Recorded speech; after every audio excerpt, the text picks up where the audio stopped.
दोस्तों, दिल्ली की सबसे डरावनी जगहों में सबसे पहला नाम मालचा महल या विलायत महल का नाम आता है। इस जगह को लेकर तरह तरह की कहानियां प्रचलित हैं। वक्त की मान ने इस जगह को डरावना और खंडहर बना दिया है। मालचा महल आपको किसी डरावनी फिल्मों के सेट से भी ज़्यादा डरावना प्रतीत हो सकता है। इसलिए यहाँ घूमने आएँ तो दिल से मजबूत होकर आएँ।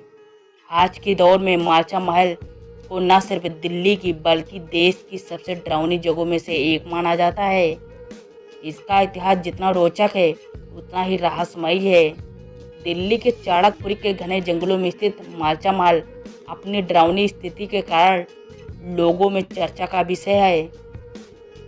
इस महल को 1325 में सुल्तान फिरोज शाह तुगलक ने अपने शिकारगाह के रूप में बनवाया था, लेकिन 1985 में खुद को अवध के नवाब रहे शाही परिवार का सदस्य होने का दावा करने वाली महिला बेगम विलायत महल अपने परिवार के साथ यहाँ रहने लगी और अपनी संपत्ति के अधिकार के लिए लड़ने लगी।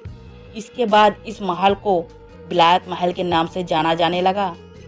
वह महिला इस महल में बिना बिजली पानी के अपने 10-11 कुत्तों के साथ यहाँ रहती थी।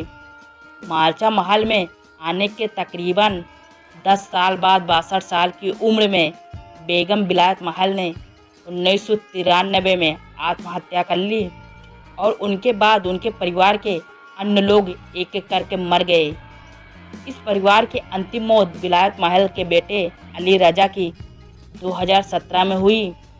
तब से यह जगह खंडहर में तब्दील हो गया।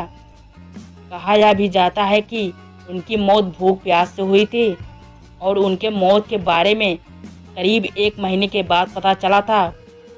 वहीं कुछ लोगों का मानना है कि इसी परिवार के लोग अब यहाँ भूत बनकर रहते हैं।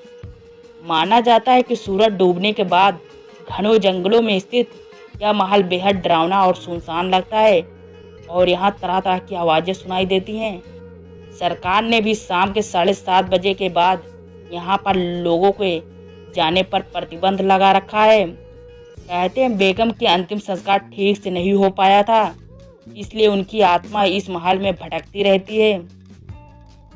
दिल्ली टूरिज्म के मुताबिक इस महल की सैर करने के लिए शाम 5:30 बजे से 7 बजे समय निर्धारित किया गया है। कहते हैं जब भारत पुरातत्व संरक्षण की टीम जब इस महल का निरीक्षण करने गई तो वहां पर तांत्रिकों के उपयोग में लाए जाने वाला सामान काफ़ी मात्रा में मिला था। एक कमरे में सिंदूर फैला हुआ मिला था। इस महल की ढलती दीवारों के भीतर एक भयानक माहौल और अजीब घटनाओं की कहानियां बयां करती नजर आती है। अगर आपको वीडियो पसंद आई हो तो लाइक शेयर जरूर कर दें और हमारे चैनल पर नए हैं तो हमारे यूट्यूब चैनल को सब्सक्राइब जरूर करें। धन्यवाद दोस्तों।